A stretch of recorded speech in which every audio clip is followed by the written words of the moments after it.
जिस शादी में मैं दुल्हन बनी वो मेरी नहीं थी। मैं तो सिर्फ एक अनाथ लड़की थी जिसे अपने मामा की जान बचाने के लिए किसी और की जगह बैठना पड़ा। लेकिन असल राज तो वो था जो शादी के बाद में सामने आया। एक ऐसा राज जो मैंने कभी अपने सपने में भी नहीं सोचा था। उस रात शहनाइयां गूंज रही थीं। शहर की सबसे शाही बारात दरवाजे पर सजी खड़ी थी।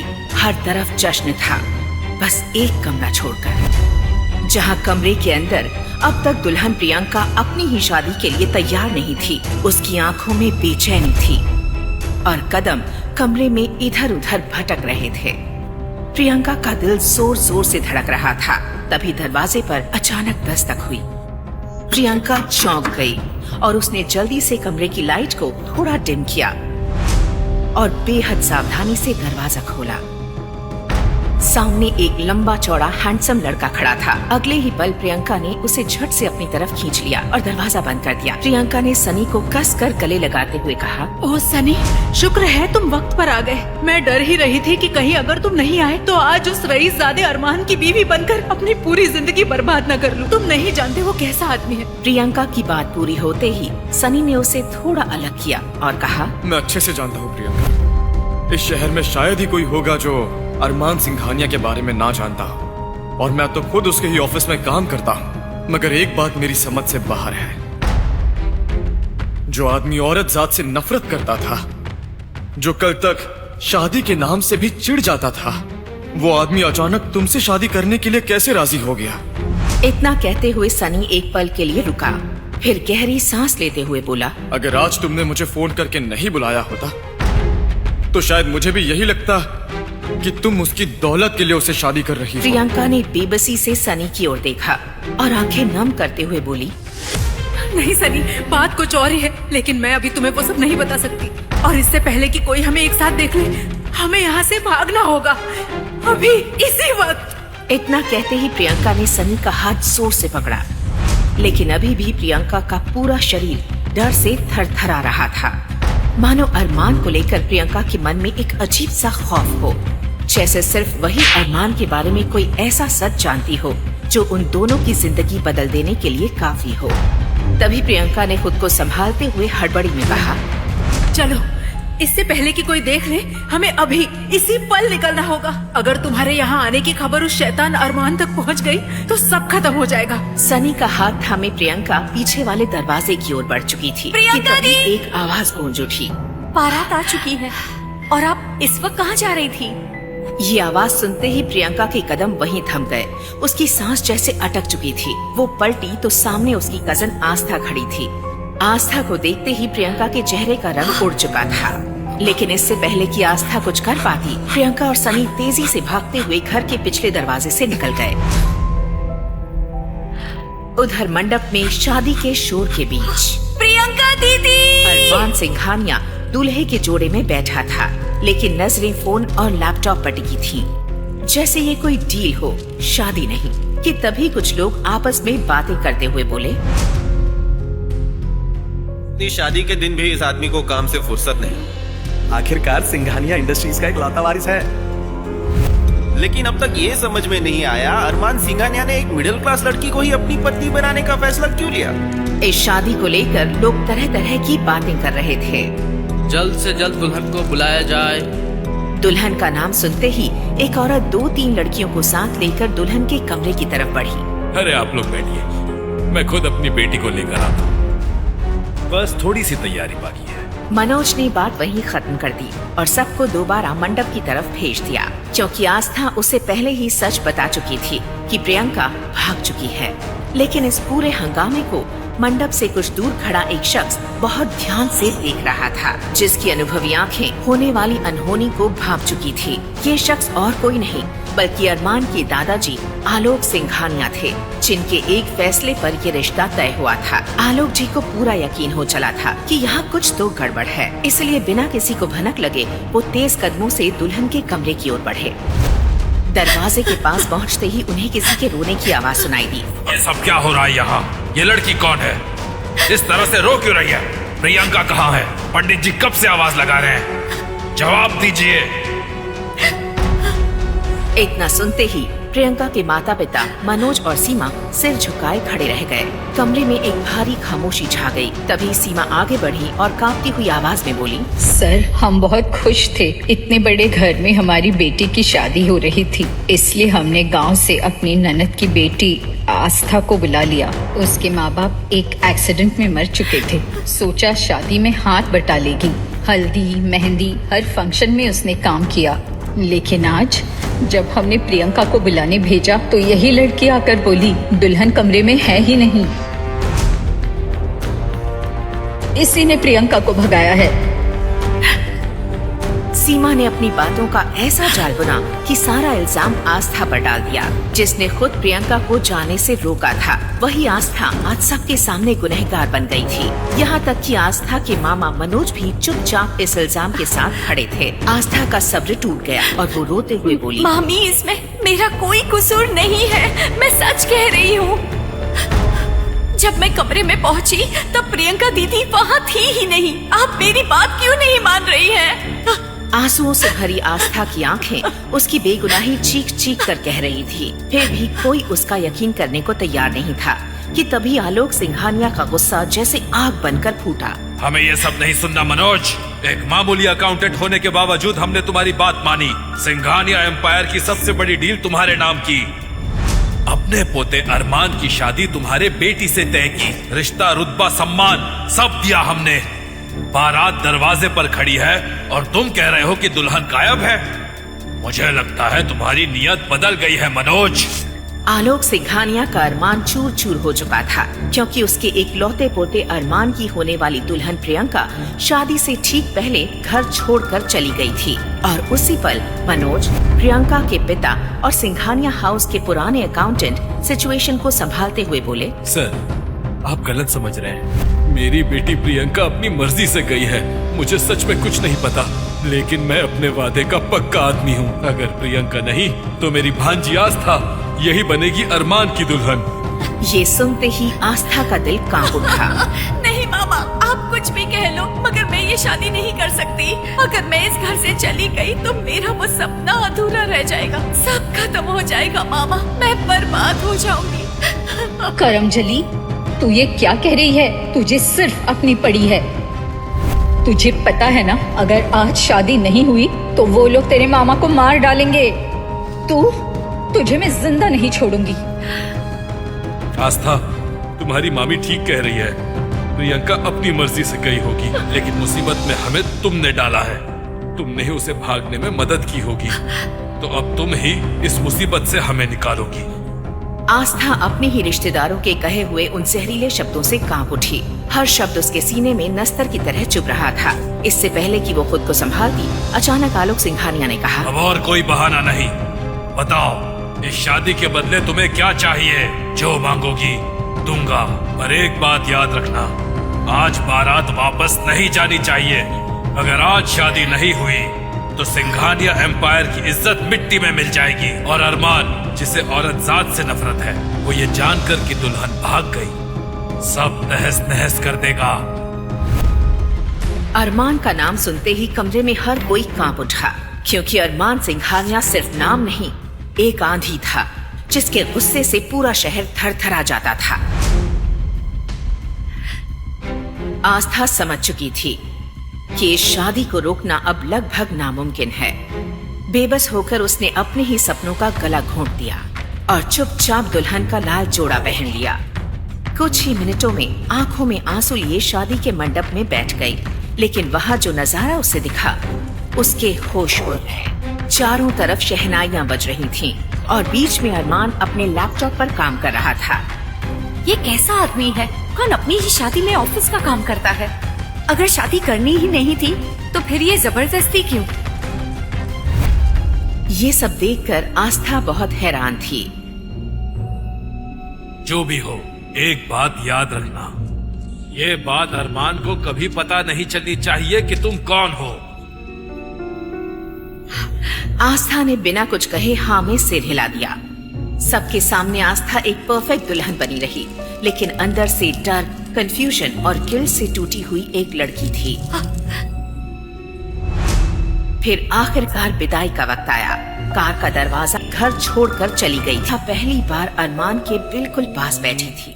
उसका दिल जोर जोर से धड़क रहा था। अब घूंघट रखने की जरूरत नहीं।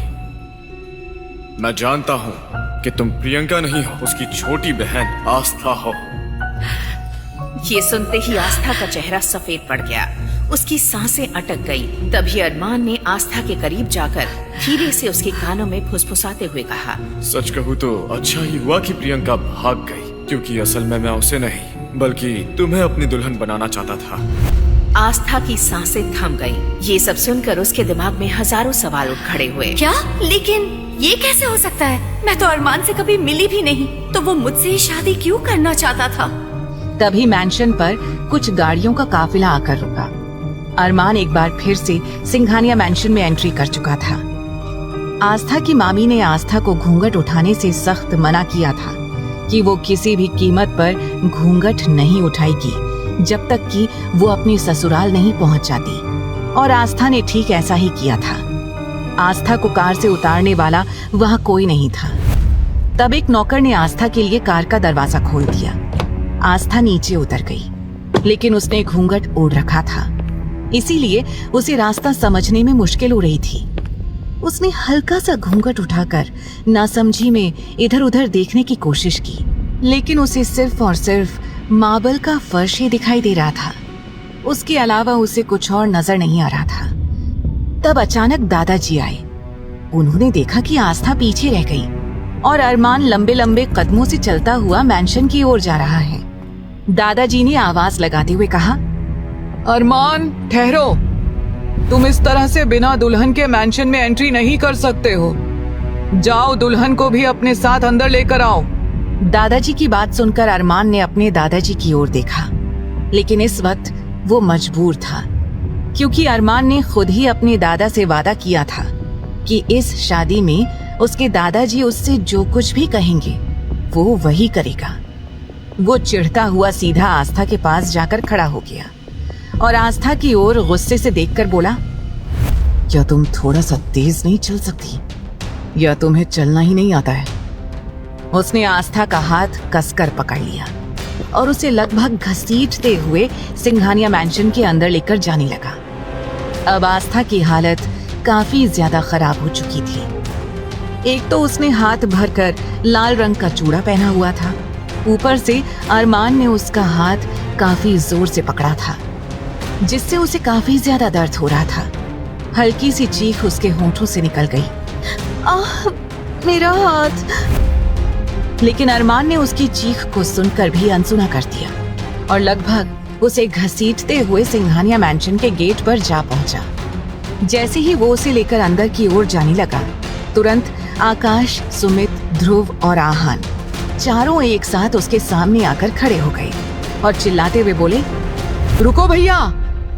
अरमान ने अपनी आईब्रोज उठाकर उन चारों की ओर देखा। एक पल के लिए चारों उसकी आंखों को देखकर डर गए, लेकिन आहान ने थोड़ी हिम्मत करते हुए मुस्कुरा कर कहा, ब्रो, आप इस तरह से अंदर नहीं जा सकते। हमने बहुत सारी मूवीज और फिल्मों में देखा है कि जब भी कोई नई बहू आती है तो उसका अच्छी तरह से स्वागत किया जाता है। तो क्या हुआ अगर हमारे घर में कोई लेडी नहीं है? तो हम लोग तो हैं, हम तो भाभी का वेलकम अच्छी तरह से कर सकते हैं ना। अब जैसे ही आहान ने ये कहा, अरमान गुस्से से उसकी ओर देखकर बोला, लगता है कुछ ज्यादा ही छूट दे दी है मैंने तुम्हें। तुमने बहुत कॉलेज का बहाना बना लिया। कल से तुम मेरे साथ ऑफिस आओगे, समझे? अरमान की बात सुनकर आहान की हालत खराब हो गई और वो कहने लगा, नहीं नहीं भाई, आप कैसी बातें कर रहे हैं? मतलब मैं ऑफिस जाकर क्या करूंगा? और इस बात का ऑफिस से क्या लेना देना? हाँ और कल से तो मेरा बहुत इंपॉर्टेंट असाइनमेंट स्टार्ट होने वाला है। भाई आप नहीं जानते कितना सारा कॉलेज का काम करना है मुझे। सुमित भी हामी भरते हुए बोला, देखो अरमान, तुम इस तरह से बात को घुमा नहीं सकते हो, ठीक है? और अभी पहले हम तुम दोनों की आरती उतारेंगे और उसके बाद भाभी अपने दाएं पैर से ये कलश गिराएंगी और फिर तुम दोनों अंदर आओगे। सुमित की बात सुनकर अरमान का सब्र अब पूरी तरह से जवाब दे गया, क्योंकि उसमें इतनी हिम्मत ही नहीं बची थी कि वो अब इन रीति रिवाज को पूरा कर सके। अरमान ने गुस्से से कहा, इतना तमाशा करने की कोई जरूरत नहीं है। ये सब कुछ हटाओ यहाँ से, और तुम सब हटो मेरे रास्ते से। ऐसा कहकर अरमान गुस्से से आगे बढ़ने लगा। तभी दादाजी पीछे से प्यार से बोले, अरे बेटा, अगर बच्चे जिद कर रहे हैं तो करने दो उन्हें भी अपने मन की। अगर वो अपनी भाभी का स्वागत करना चाहते हैं तो करने दो ना, क्यों उन्हें रोक टोक रहे हो? तब अरमान गुस्से से दादाजी की ओर मुड़ा और बोला, दादाजी, मेरी शर्त सिर्फ शादी तक की थी, और अब शादी हो चुकी है तो अब आपकी किसी भी तरह की कोई फरमाइश मानने या सुनने का मेरा कोई इरादा नहीं है। अपनी बात खत्म कर अरमान ने आस्था का हाथ वहीं दरवाजे पर झटक दिया और उसे छोड़कर खुद लंबे लंबे कदमों को बढ़ाता हुआ सीधा अपने कमरे की ओर चला गया। सभी लड़के वहां खड़े बस उसे जाते हुए देखते रह गए। सभी को रह रहकर अपनी भाभी, जो नई नवेली दुल्हन थी, उस पर तरस आ रहा था। अब आलोक जी भी चुप हो गए, क्योंकि वो अपने अकड़ू पोते को अच्छी तरह से जानते थे कि उनका पोता कितना ज्यादा अकड़ू और जिद्दी था, और कितनी मुश्किल से उन्होंने अपनी बीमारी के चलते जैसे तैसे अरमान की शादी करवा दी। लेकिन अब वो समझ चुके थे कि उनका पोता उनकी कोई भी बात मानने वाला नहीं था। इसीलिए अब वो सीधा अपने कमरे की ओर बढ़ने लगे। लेकिन फिर वो उन चारों लड़कों की तरफ देखकर ऑर्डर देते हुए बोले, बहू को गृह प्रवेश के बाद आराम से ले जाकर अरमान के कमरे तक छोड़ आओ। ये कहकर दादाजी वहां से चले गए। अब आस्था के गृह प्रवेश की सारी जिम्मेदारी उन चारों को मिल चुकी थी। आस्था दरवाजे पर खड़ी हुई अपनी उंगलियों को मरोड़ने लगी, क्योंकि उसे समझ में नहीं आ रहा था कि वहां आखिरकार हो क्या रहा था, क्योंकि वो किसी को देख नहीं पा रही थी। और अभी कुछ देर पहले अरमान का गुस्से में दादाजी को पलटकर जवाब देना सुनकर आस्था के मन में अरमान की एक जिद्दी, गुस्सैल और अकड़ू की छवि बननी शुरू हो गई थी। अरे यार, अब क्या करें? अरमान ऐसे कैसे चला गया? अब भाभी का क्या बेचारी ऐसे ही खड़ी रहेंगी? तभी आहान थोड़ा सा आगे आया और प्यार से बोला, भाभी देखो, अब यहाँ पर कोई नहीं है। ना तो यहाँ आपका पति है और ना ही आपके दादा ससुर हैं। तो अब आप अपना ये लंबा सा घूंघट हटा सकती हो। आकाश ने भी जल्दी से कहा, हाँ भाभी, आप अपने आप को इस भारी भरकम घूंघट से आजाद कर सकती हो। आस्था को समझ में नहीं आ रहा था कि वो क्या करे। वो मन ही मन बोली, मामी जी ने घूंघट उठाने से मना किया था, तो फिर ये लड़के मुझे घूंघट उठाने को क्यों कह रहे हैं? वैसे भी आस्था जिस गांव से थी, उस गांव में लड़कियों का किसी लड़के से बात करना भी बहुत बड़ा जुर्म माना जाता था। और यहाँ तो 4 लड़के उसकी आंखों के सामने खड़े थे, जो उसे अपना घूंघट उठाने के लिए कह रहे थे। अब तो आस्था की हालत और भी ज्यादा खराब हो गई। तब अचानक आहान आगे बढ़ा और बोला, भाभी देखिए, वैसे तो ये घूंघट उठाने की रस्म का काम भैया को करना चाहिए, लेकिन हम क्या करें? भैया तो इस वक्त यहाँ है ही नहीं। तो अगर आप इजाजत दें तो क्या ये काम हम कर दें? ध्रुव ने उसे डांटते हुए कहा, तू क्या बेशर्मी भरी बातें कर रहा है भाभी से? ये हक सिर्फ और सिर्फ भाई का है, और ये हक हम भैया से नहीं छीन सकते हैं, समझा तू? और पगले, थोड़ा सा सोच समझ कर बोल। ये भाभी है, हमारी भाभी। तू इस तरह से भाभी के बारे में बकवास नहीं कर सकता है। आहान उदास हो गया और बोला, यार तू भाभी के सामने मेरा कचरा क्यों कर रहा है? उन्हें क्या लगेगा कि उनका देवर एक नंबर का लड़की बाज है, छिछोरा है। तुझे मेरे बारे में ऐसी बातें नहीं करनी चाहिए। ध्रुव ने हंसते हुए कहा, अभी फिलहाल दादाजी ने हमें जो काम दिया है वो करते हैं। हमें भाभी को भाई के कमरे तक पहुंचाना है। अब मेरी प्यारी भाभी, आप अपने दाएं पैर से इस कलश को गिरा दीजिए और अंदर आ जाइए। आस्था ने हल्का सा घूंघट जैसे ही हटाया, उसे नीचे उसके पैरों के पास एक कलश दिखाई दिया। पहले तो वो सोचती रही कि वो उनकी बात माने या ना माने, लेकिन वो इस तरह से पूरी रात घर के बाहर भी खड़ी नहीं रह सकती थी। इसीलिए उसने जल्दी से अपने दाएं पैर के अंगूठे से उस कलश को गिरा दिया, क्योंकि वो भी जल्द से जल्द इस सिचुएशन से निकलना चाहती थी। वैसे भी ये शादी का जोड़ा इतना ज्यादा भारी था कि उसे अब सांस लेने में भी परेशानी होने लगी थी। और फिर यहाँ तो आस्था की मुश्किलें कम होने का नाम ही नहीं ले रही थी। उसे चारों तरफ सिर्फ आदमी ही नजर आ रहे थे, कोई भी औरत उसे दिखाई नहीं दे रही थी। इसीलिए उसे अब काफी ज्यादा डर लगने लगा। जैसे ही आस्था ने वो कलश गिराया तो चारों ओर से तालियां बजने लगी। ध्रुव सीटी मारते हुए बोला, वाह भाभी, आपने तो कमाल ही कर दिया। आपने बिल्कुल परफेक्टली कलश गिराया है, ऐसे ही हमने टीवी में भी देखा था। ध्रुव की बात सुनकर ना चाहते हुए भी आस्था के होठों पर हल्की सी मुस्कुराहट आ गई। तभी सुमित और आकाश दोनों आगे आए और बोले, भाभी आप इन दोनों की बकवास छोड़िए, आप आइए, हम आपको भाई के कमरे तक लेकर चलते हैं।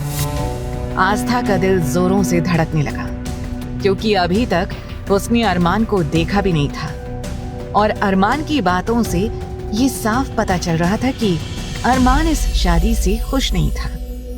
इसीलिए आस्था उस कमरे में जाना तो नहीं चाहती थी, लेकिन फिलहाल वो इन लोगों को मना कैसे करे उसे समझ में नहीं आ रहा था, क्योंकि ये सारे ही लोग उसके लिए अजनबी थे। आस्था ने अपनी गर्दन हाँ में हिला दी। ये देखकर चारों अलग अलग तरह की शक्लें बनाने लगे। आहान धीमी आवाज में बोला, हम तो समझ रहे थे कि हमारी भाभी काफी ज्यादा शर्मीली किस्म की है, लेकिन भाभी तो भाई के कमरे में जाने के लिए बेचैन हो रही हैं। देखा अभी कैसे भाभी ने हाँ कह दिया है। आहान की बात सुनकर आस्था को घबराहट होने लगी। वो मन ही मन बोली, ये कैसे लोग हैं? अभी खुद ही तो कमरे में जाने के लिए कह रहे थे और अब ये कह रहे हैं। आस्था के मुंह से अचानक निकला, नहीं नहीं, आप लोग गलत समझ रहे हैं। आस्था की हड़बड़ाहट देखकर वो चारों जोरों से ठहाका मारकर हंसने लगे। ध्रुव बोला, भाभी प्लीज प्लीज आप बुरा मत मानिए, हम तो सिर्फ आपकी थोड़ी सी टांग खींच रहे थे। अच्छा आप आइए, वैसे भी इतने दिनों से आप शादी के फंक्शंस में बिजी होंगी और काफी ज्यादा थक गई होंगी। आप चलिए और जाकर आराम कीजिए। ऐसा कहकर उन लोगों ने आस्था को अंदर आने के लिए रास्ता दिया। अपना कदम आगे बढ़ाने से पहले आस्था ने हिम्मत करते हुए कहा, क्या आप लोग मुझे किसी दूसरे कमरे में नहीं छोड़ सकते? आस्था ने ये बात इतने प्यार से कही थी कि वो चारों एक दूसरे की शक्ल देखने लगे और तभी सुमित आस्था को समझाते हुए बोला, भाभी आपकी शादी अरमान सिंघानिया से हुई है। अगर आप इस तरह से दूसरे कमरे में जाने की बात करेंगी तो वो हम चारों को गोली से उड़ा देगा। और अभी फिलहाल हमारा इरादा बिल्कुल भी मरने का नहीं है, क्योंकि अभी तो हम छोटे से बच्चे हैं और अभी तो हमने शादी भी नहीं की है, फर्स्ट किस भी नहीं किया है, कुछ भी नहीं किया है जिंदगी में। इसीलिए अभी आपको भाई के कमरे में ही जाना होगा भाभी। जैसे ही सुमित ने बेचारगी से ये सब कहा, आस्था खिलखिलाकर हंसने से खुद को रोक नहीं पाई। अब आस्था को हंसते हुए देखकर वो चारों भी मुस्कुराने लगे, क्योंकि आस्था की हंसी बहुत प्यारी थी। उन्हें ऐसा लगा मानो उनके कानों में किसी ने घुंघरू बजा दिए हों। आहान आस्था की तारीफ करते हुए बोला, वाह भाभी आपकी हंसी तो बड़ी प्यारी है। पता नहीं आप इतना ये लंबा सा घूंघट कब हटाएंगी और हम आपको कब देखेंगे। वैसे भी जब भाई आपको देखने के लिए गए थे तब भी वो हमें साथ लेकर नहीं गए थे और बस अब सीधा शादी में हमें लेकर गए। हमने तो आज तक आपको देखा ही नहीं है। तभी आकाश आहान को टोकते हुए बोला, अरे बस बस देर हो गई है, तुम लोग भाई भाभी की पहली रात बेकार मत करो। और वैसे भी हम लोगों को जो पार्टी करनी है उसका क्या, दादाजी ने पहली बार हमें पार्टी करने की परमिशन दी है, भूलो मत। इस तरह से टाइम वेस्ट करके खुद का ही नुकसान होगा। वो लोग आस्था को अरमान के कमरे तक ले गए। उन्होंने कमरे का दरवाजा खोला, लेकिन उन्हें अंदर से कोई आवाज नहीं आ रही थी। ध्रुव फुसफुसाते हुए बोला, लगता है भाई सो गए हैं, वैसे भी वो काफी ज्यादा थक गए थे। तभी आकाश ने अंदर झांक कर देखा और हैरानी से बोला, लेकिन अंदर तो कोई है ही नहीं। अरमान कहाँ गया? लगता है वो स्टडी रूम में होगा। सुमित ने अपने माथे पर हाथ मारते हुए कहा, भाई आज के दिन भी काम ही कर रहे हैं, अपने काम से एक दिन का तो ब्रेक लेना चाहिए था ना। हद होती है यार, किसी को इतना ज्यादा भी वर्कहोलिक नहीं होना चाहिए। चलो कोई नहीं, अब भाभी आ गई हैं, सब सही हो जाएगा। ऐसा कहकर वो चारों मुस्कुराकर घूंघट में खड़ी हुई आस्था को देखने लगे। अब आस्था को अपने ऊपर एक नहीं बल्कि 8 नजरें महसूस होने लगी।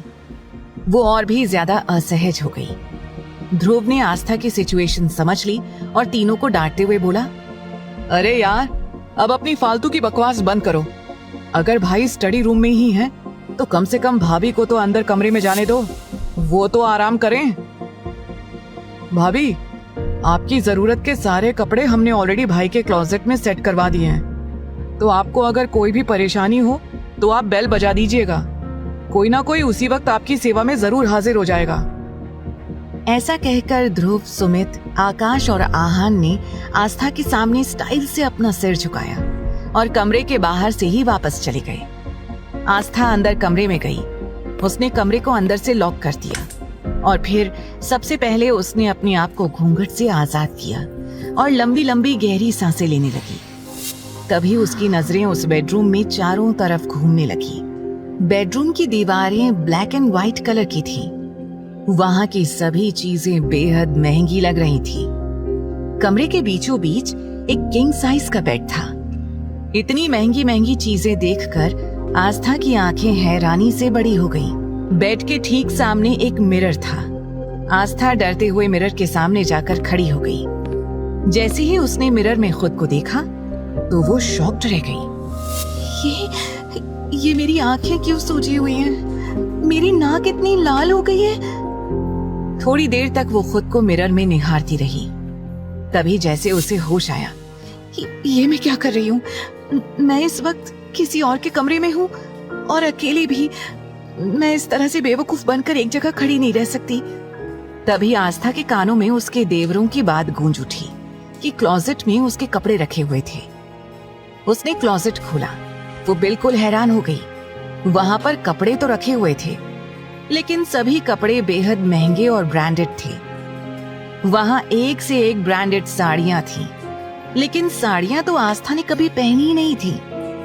वो तो हमेशा शुरू से ही सिंपल सा सूट वगैरह पहना करती थी और दुपट्टा लिया करती थी, लेकिन इस तरह की फैंसी साड़ियां देखकर आस्था का गला सूखने लगा। उसे समझ नहीं आ रहा था कि वो क्या पहने।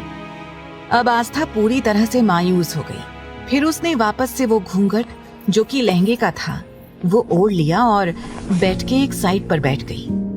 वहां बैठे बैठे कब उसकी आंख लग गई उसे पता ही नहीं चला।